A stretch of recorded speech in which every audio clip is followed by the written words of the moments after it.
आज का जो टॉपिक है वो हमारा डिव का। और थोड़ा ध्यान देना, यहाँ पर हमने एक फाइल बनाई और यहाँ पे एक स्ट्रक्चर।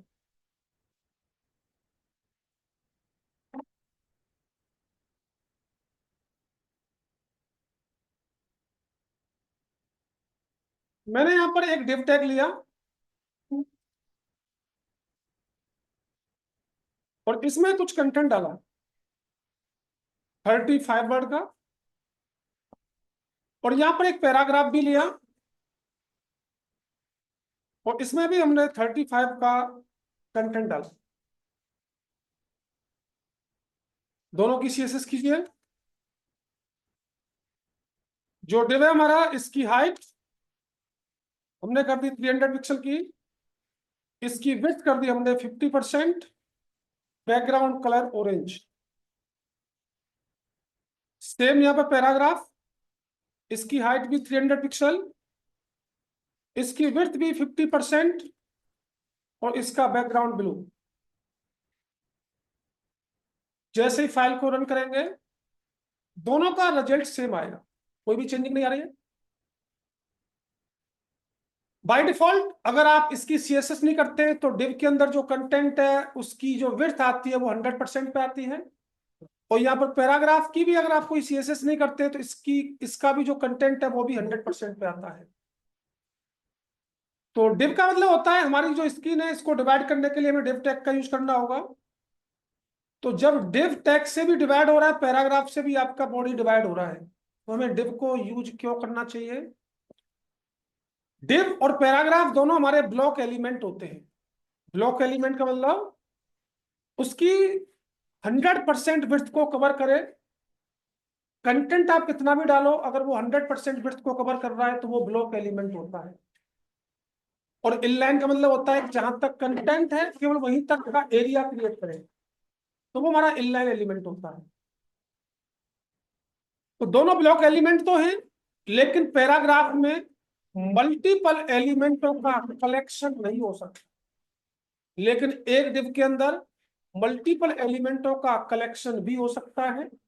आप चाहे डिव के अंदर आप हेडिंग डालो, पैराग्राफ डालो, बटन डालो, फॉर्म डालो, टेबल डालो, लेकिन ये सारी चीजें हमारे पैराग्राफ के अंदर नहीं आ सकती। इसलिए जब कभी भी आपको स्क्रीन को डिवाइड करना है तो वहां पर डिव टैग ही यूज करना है, कभी पैराग्राफ वगैरह यूज नहीं करना है। अब यहां पर हमने एक डिव बनाया। अब इस डिव की हाइट और विड्थ कर दी मैंने 25%। और अगर इसमें कुछ कंटेंट और होता, थोड़ा सा कंटेंट और डालता हूं, लोरम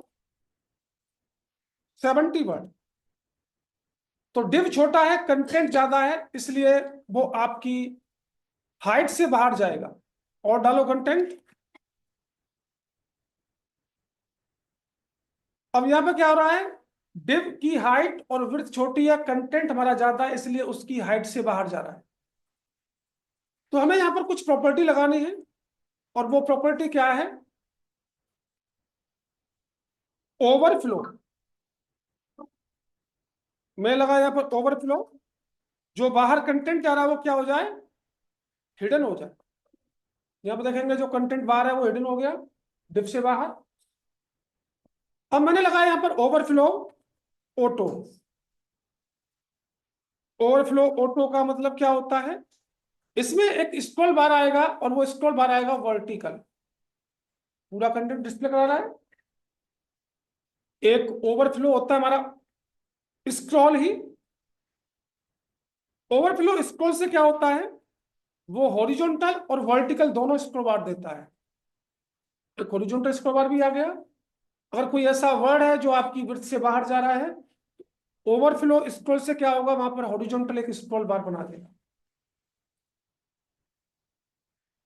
ठीक है, मैंने इसको ओवरफ्लो स्क्रॉल ही कर दिया, कोई बात नहीं। जब मैंने एचटीएमएल में आपको एक टेक्स्ट एरिया टैग कराया था और उस टेक्स्ट एरिया के अंदर एक फैसिलिटी आती थी, आप अपने बॉक्स को रीसाइज भी कर सकते थे। तो सेम यहाँ पे भी मुझे इसको रिसाइज करना है, तो यहाँ पे रिसाइज की प्रॉपर्टी होती है, मैंने कहा जी हॉरिजॉन्टल रिसाइज हो जाए, ये हॉरिजॉन्टल रिसाइज हो चुका होगा। मुझे इसको वर्टिकल रिसाइज करना है, तो यहाँ पे आपको यूज करना होगा रिसाइज वर्टिकल। तो ये आपका ऑब्जेक्ट वर्टिकल रिसाइज होगा, अब ये हॉरिजॉन्टल नहीं होगा।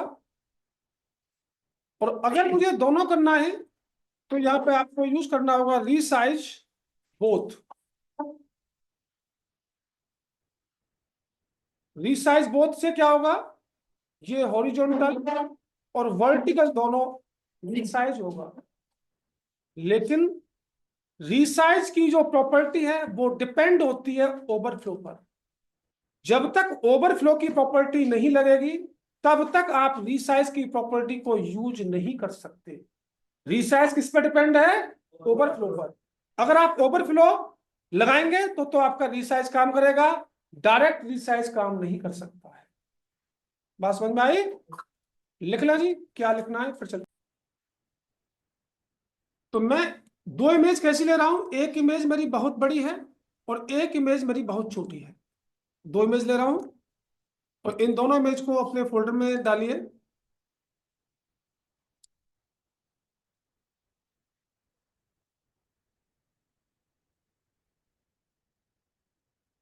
एक नई फाइल,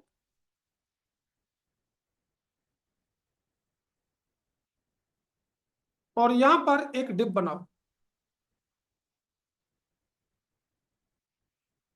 एक डिप की हाइट विड्थ,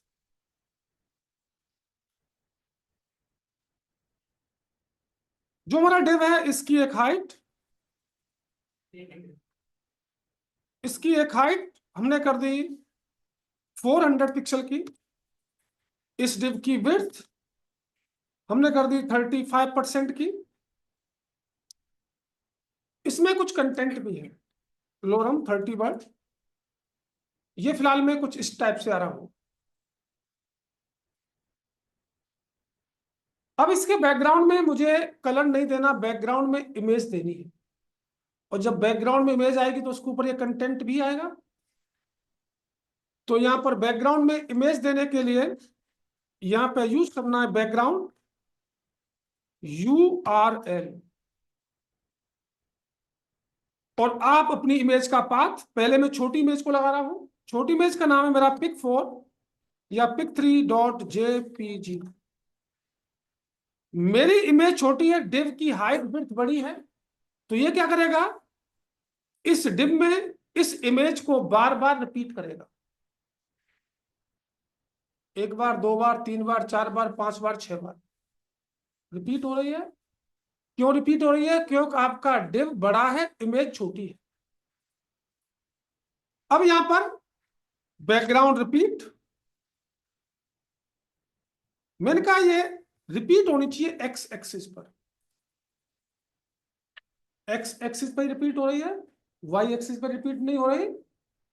मैंने कहा रिपीट होनी चाहिए ये वाई एक्सिस पर, तो बैकग्राउंड रिपीट किस पर करना है मुझे, वाई।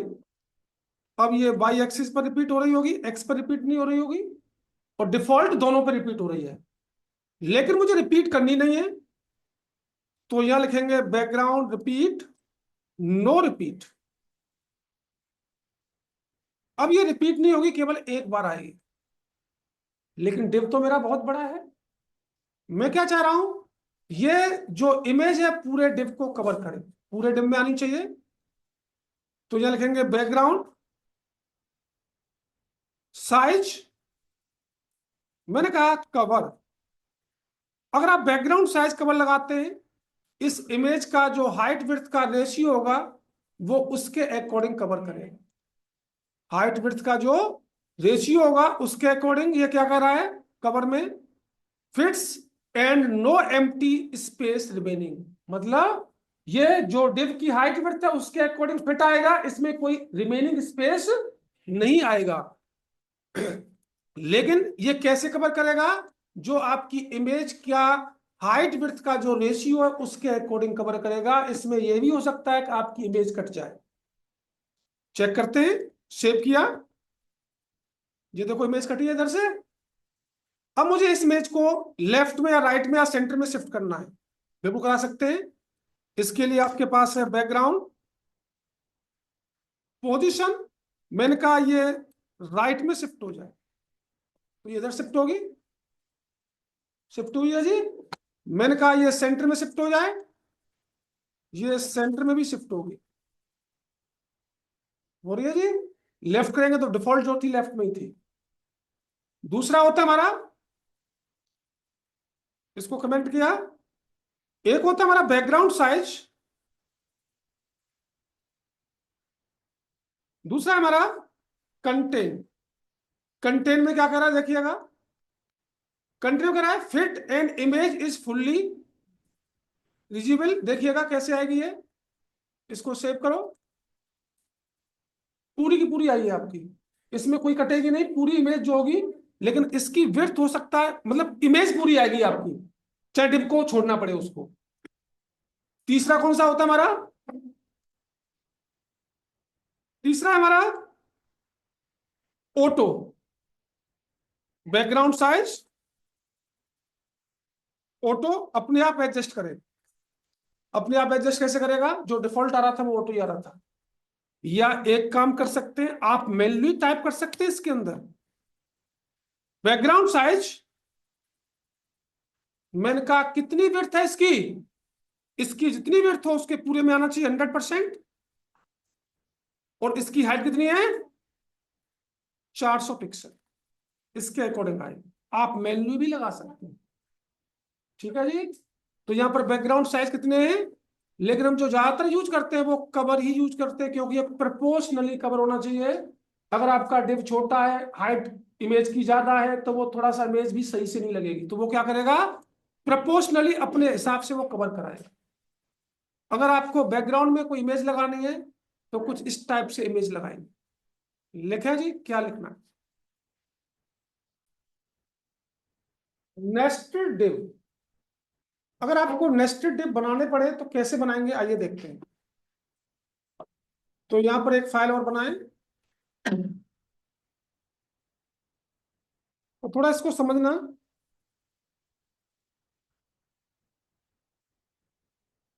पहला डिव, और जब नेस्टेड बनेंगे तो इनको यूजर डिफाइंड भी बनाना होगा। क्लास के थ्रू उसका नाम दिया मैंने आउटर, डॉट आउटर,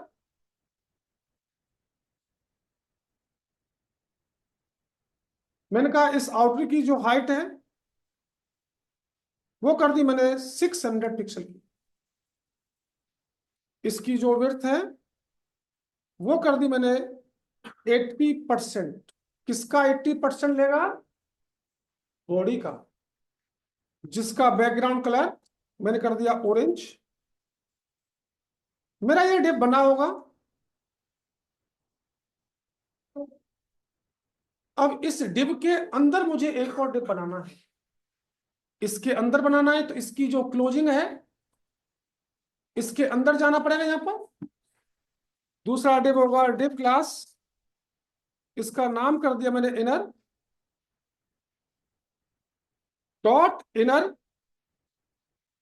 मैंने कहा इसकी हाइट 600 पिक्सल ही,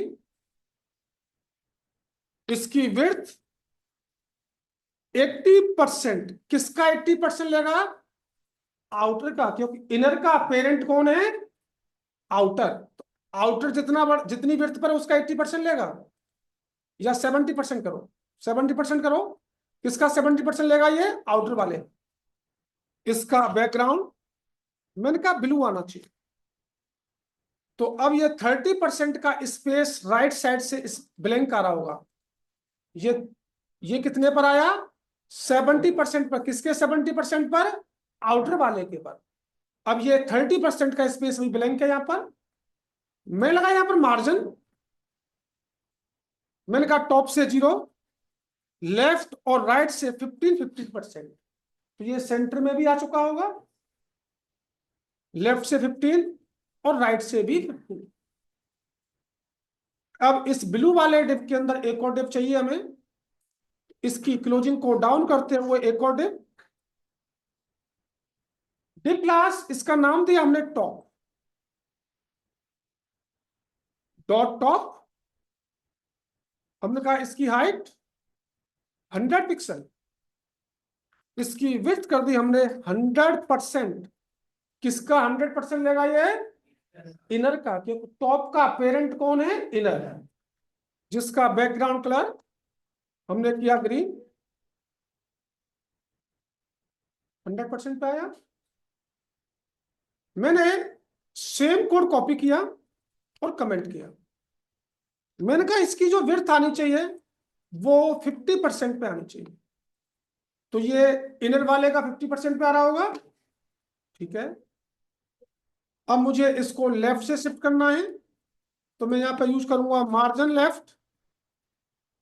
मैंने कहा 25% लेफ्ट से स्पेस आना चाहिए, और मुझे टॉप से भी नीचे करना है, तो मैं क्या यूज करूंगा? क्योंकि आपने यही पढ़ा अभी तक। मैंने कहा 100 पिक्सल। तो ये क्या करेगा? टॉप वाला डिव इन सारे डिवों को नीचे शिफ्ट कर देगा। वो खुद शिफ्ट नहीं हुआ होगा, उसने सारे डिवों को नीचे शिफ्ट कर दिया। लेकिन हमने तो कहा था भाई ग्रीन वाले से वही शिफ्ट होना चाहिए, तो यहां पर तो ये प्रॉब्लम आ गई, मार्जिन तो काम नहीं कर रहा। हमें तो केवल ग्रीन वाले को ही नीचे शिफ्ट करना है। इसके लिए हमें क्या करना पड़ेगा? इन दोनों प्रॉपर्टी को हटाओ। मार्जिन तो काम नहीं कर रहा, लेफ्ट से तो काम कर रहा, राइट से भी काम कर रहा, लेकिन टॉप से काम नहीं कर रहा। टॉप से काम इसलिए नहीं कर रहा क्योंकि वो एक दूसरे के अंदर सारे डिव हैं। तो जैसे ही आपने मार्जिन टॉप दिया, उसने सारे डिवों को टॉप से नीचे शिफ्ट कर दिया। तो जहां पर ऐसी कंडीशन आए और आपको टॉप से किसको शिफ्ट करना है? केवल टॉप वाले डिव को।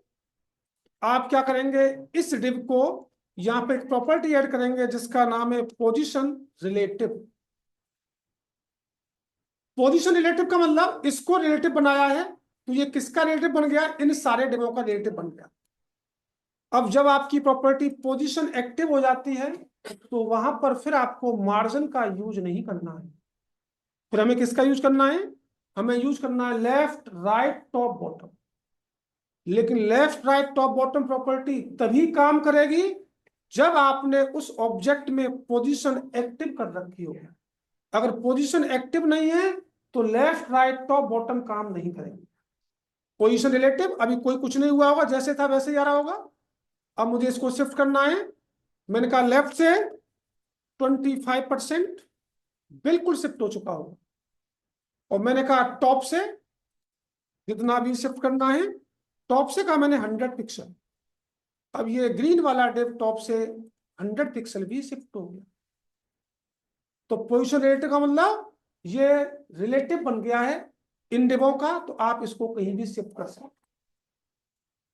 अब इन डिवों के बाद में मुझे एक डिव और बनाना है, div class my form dot my form. मैंने कहा इसकी हाइट 150 पिक्सल, इसकी विड्थ 20%, बैकग्राउंड रेड 30 कर दो उसकी। तो ये सबसे लास्ट में आ रहा होगा, किसी डिव से कोई मतलब नहीं है। लेकिन मेरी नीड क्या है कि इस रेड वाले डिव को इन तीनों डिवों के ऊपर लेके आना है। बात समझ रहे हो? तो जब लेके आना है तो यहां पर दूसरी पोजीशन है आपकी एब्सलूट। एब्सलूट का मतलब ये पूरी बॉडी का एब्सलूट बन चुका है। अब जहां पर शिफ्ट करना चाहेंगे वहां पर शिफ्ट होगा, पूरी बॉडी का एब्सलूट। तो मैंने कहा टॉप से कितना नीचे? मैंने कहा 70 पिक्सल नीचे, बिल्कुल आ चुका होगा। टॉप से 70 पिक्सल नीचे, क्योंकि बॉडी का एब्सलूट बनाएंगे। लेफ्ट से कितना आ गए? मैंने कहा लेफ्ट से 50 पिक्सल आ गए, तो ये लेफ्ट से भी 50 पिक्सल आगे शिफ्ट हो चुका हो रहा है जी। तो पोजीशन रिलेटिव को कब यूज करना है? जब उसकी करंट पोजीशन चेंज करनी है। और पोजीशन एब्सोल्यूट को कब यूज करना है? जब किसी भी ऑब्जेक्ट को किसी दूसरे ऑब्जेक्ट के ऊपर शिफ्ट करना है, तो वहां पर पोजीशन एब्सोल्यूट का यूज होगा। अभी फिलहाल में मैंने दो पोजीशन बताई हैं, इनको नोट करें, फिर उसके बाद चलता ही है। इंडेक्स 4 ले लो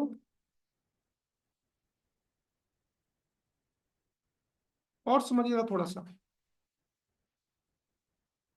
मैंने यहाँ पे एक डिव बनाया, डिव क्लास, इसका नाम हेडर दे दिया, नाम तो कुछ भी दे सकता हूँ। उसके बाद एक और डिव बनाया डिव क्लास, इसका नाम मेनू दे दिया। एक और डिव बनाया डिव क्लास, इसका नाम सेंटर दे दिया। और इससे पहले एक और डिव डिव क्लास स्लाइडर दे दिया। हेडर स्टाइलिंग पर आइए, मैंने कहा डॉट हेडर, इसकी हाइट कर दी मैंने 150 पिक्सल की, इसकी विड्थ कर दी मैंने 100%, बैकग्राउंड ऑरेंज। दूसरा डिव है डॉट मेनू, इसकी हाइट कर दी मैंने 50 पिक्सल, इसकी विड्थ कर दी मैंने 100%, बैकग्राउंड किया मैंने ग्रे। डॉट सेंटर, मैंने कहा इसकी हाइट ऑटो, कंटेंट के हिसाब से बढ़नी चाहिए।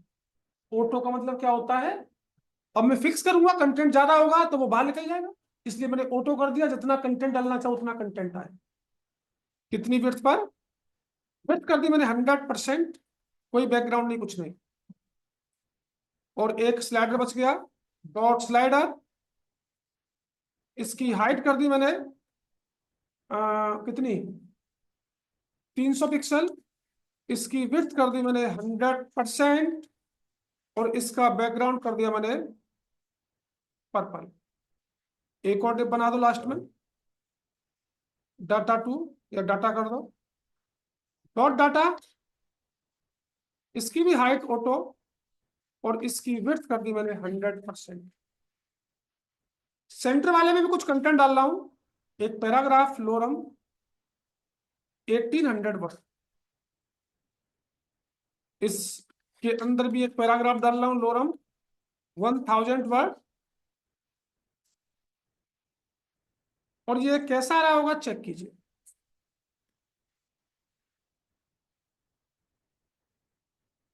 ठीक है जी, जिस तरीके से आएगा। अब मेरा जो डिव है मेनू वाला, थोड़ा समझना, इस मेनू वाले मैंने क्या कहा, इसकी पोजीशन, इसकी पोजीशन की मैंने फिक्स्ड, ये अपनी जगह पे फिक्स हो जाए, बिल्कुल जहां है वही फिक्स हो गया, अपनी जगह फिक्स हो गया। लेकिन मुझे ऐसे फिक्स नहीं करना, तो मैं एक और पोजीशन लगाऊंगा, पोजीशन स्टिकी। पोजीशन स्टिकी का मतलब क्या है, मैंने कहा टॉप से जब ये 2 पिक्सल नीचे हो वहां पे फिक्स होना चाहिए। वेबसाइट को जब स्क्रॉल करते हैं तो नेविगेशन बार टॉप पर फिक्स होता है, तो वहां पर आपको पोजीशन स्टिकी का यूज करना है। टॉप से जैसे ही 2 पिक्सल नीचे होगा वही फिक्स होगा। ये देखो ऊपर टॉप पर स्पेस दे रखा है मैंने, देख रहे हैं आप, तो टॉप से जैसे ही है 2 पिक्सल नीचे होगा वही फिक्स होगा। अगर आपको स्क्रॉलिंग पर फिक्स करना है तो पोजीशन स्टिकी, और जहां है वही फिक्स करना है तो पोजीशन फिक्स्ड का यूज करना होगा, ठीक है। अब हमारा जो डिव है सेंटर वाला, सेंटर वाले डिव के बैकग्राउंड में मैंने एक इमेज दी, और उसका नाम है pic5.jpg, और यहाँ पे एक प्रॉपर्टी लगाई बैकग्राउंड अटैचमेंट फिक्स्ड, बैकग्राउंड में जो इमेज दी है वो फिक्स हो जाए, चेक करें, बिल्कुल फिक्स हो चुकी होगी। कंटेंट जा रहा है ऊपर, इमेज तो नहीं जा रही, ऐसा वेबसाइट में देखा होगा आपने, बैकग्राउंड में जो इमेज है वो फिक्स है अपनी अपनी जगह पर, कंटेंट ऊपर नीचे जा रहा है, जा रहा है जी। वो अलग बात है, अभी कंटेंट हमें दिखाई नहीं दे रहा क्योंकि इसकी ओपेसिटी हमें इमेज की कम करनी पड़ेगी, वो बताएंगे आगे कैसे कम होगी।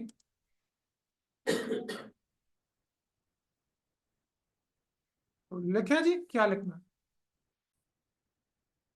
नेक्स्ट टॉपिक का नाम है जेड इंडेक्स। जेड इंडेक्स को देखो किस लिए यूज होती है,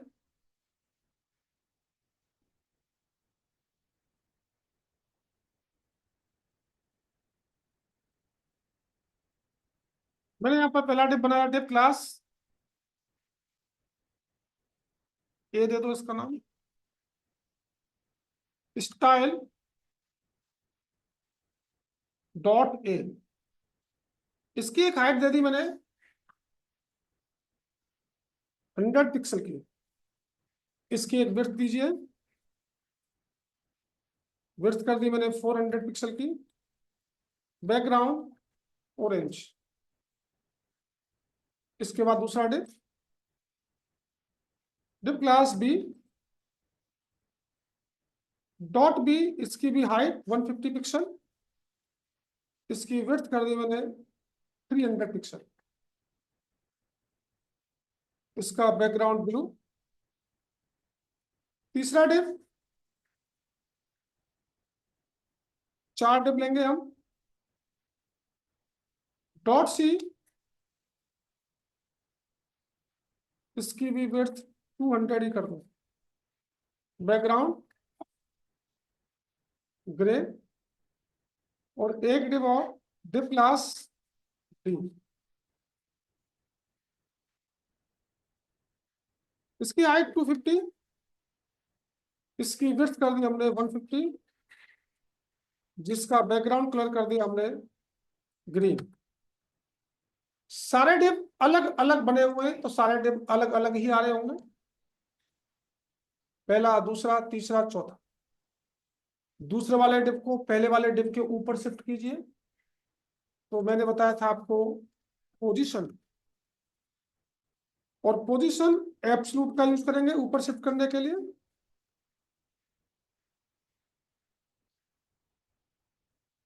पोजीशन एब्सलूट, और मैंने कहा टॉप से 5 पिक्सल नीचे आ जाए। दूसरा डिप शिफ्ट हो चुका होगा। तीसरे वाले डिप को इसके ऊपर शिफ्ट कीजिए। इसमें भी हमने कहा पोजीशन एब्सलूट, हमने कहा टॉप से 10 पिक्सल नीचे आना चाहिए।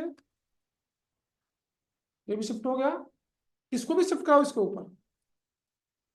तो यहाँ पे भी हमें क्या लगाना होगा, पोजीशन एब्सलूट का। तो हमने कहा टॉप से ये 20 पिक्सल नीचे आ जाए।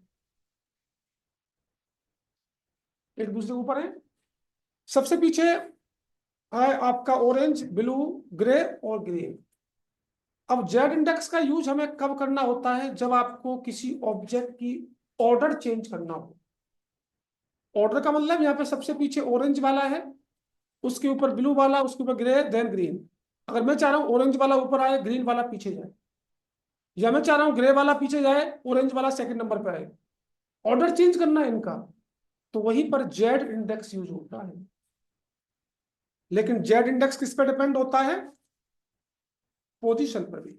ये भी पोजीशन पे डिपेंड है जेड इंडेक्स। अगर पोजीशन लगी होगी तो जेड इंडेक्स काम करेगा, पोजीशन नहीं लगी हुई तो जेड इंडेक्स काम। अब इन तीनों में तो लगी हुई है, लेकिन फर्स्ट वाले में पोजीशन हमें फर्स्ट वाले में लगानी पड़ेगी, लेकिन वो जहां है वहीं रखना है। तो पोजीशन रिलेटिव कर दो। तो किसका रिलेटिव बन गया, वो बॉडी का रिलेटिव बन गया, लेकिन हमें शिफ्ट नहीं करना, जहां है वहीं रहेगा। ठीक है। अब जेड इंडेक्स की जो वैल्यू देनी है, इसका कोई सीक्वेंस नहीं होता। कोई ये नहीं जी आप यहीं से स्टार्ट करो, कहीं से भी स्टार्ट कर सकते हैं, लेकिन कंटिन्यू होना चाहिए नंबर। 1 2 3 4 5 का हो, 10 11 12 का हो, 50 51 52 का हो, 100 101 102 का हो, 100 99 98 का हो, रिवर्स नंबर भी ले सकते। तो मैंने इसको दिया 1, जेड इंडेक्स इसको दिया 2, जेड इंडेक्स इसको दिया 3, और जेड इंडेक्स इसको दिया 4। बाय डिफॉल्ट जैसे थे वैसे ही आ रहे होंगे। अब मुझे ये वाला ऊपर चाहिए, ये वाला पीछे चाहिए, तो इनकी आपस में जेड इंडेक्स की वैल्यू इंटरचेंज कर दो। मैंने कहा ये बन जाएगा 1 और ये बन जाएगा 4। तो जो ग्रीन वाला है वो कहाँ गया, पीछे। जिसकी मैक्स वैल्यू होती है वो पीछे, जिसकी मिन वैल्यू होती है, नहीं, जिसकी मैक्स वैल्यू होती है ऊपर होता है, जिसकी मिन वैल्यू होती है वो पीछे होता है। चेक करें, ऑरेंज वाला आ गया। मुझे ऑरेंज वाले को सेकंड नंबर पर पहुंचाना है। ऑरेंज वाले की वैल्यू कितनी है, 4। मैं क्या करूं, इसको 4, इसको कितना बना दूं, इसको 4 बना देता हूं, इसको 3 बना देता हूं। चेक कर लो। आ रहा है जी, थर्ड नंबर पहुंचाना है, इसको क्या बनाऊंगा 2, इसको क्या बनाऊंगा 4। चेक करो, अब कौन सा ऊपर आ रहा होगा, ब्लू वाला आ रहा है। तो जिसकी मैक्स वैल्यू होगी वो ऊपर। तो ऑर्डर चेंज करने के लिए ही हमें जेड इंडेक्स का यूज करना होता है। जैसे मैंने इस वाले एग्जांपल में, अभी मैंने इस मेनू को फिक्स किया था। अब इसमें जो कंटेंट है, कभी कभी क्या होता है, इस कंटेंट जो भी कंटेंट होगा, इमेज जो होंगी, आपका ऑब्जेक्ट होगा, तो वो कभी कभी जो फिक्स किया स्क्रॉलिंग पर, उसके ऊपर से कंटेंट जा रहा होता है। उसके नीचे से निकालने के लिए हमें जेड इंडेक्स का यूज करना होगा। वहां पर जरूरत पड़नी है हमें। लिख लें जी, क्या लिखना है।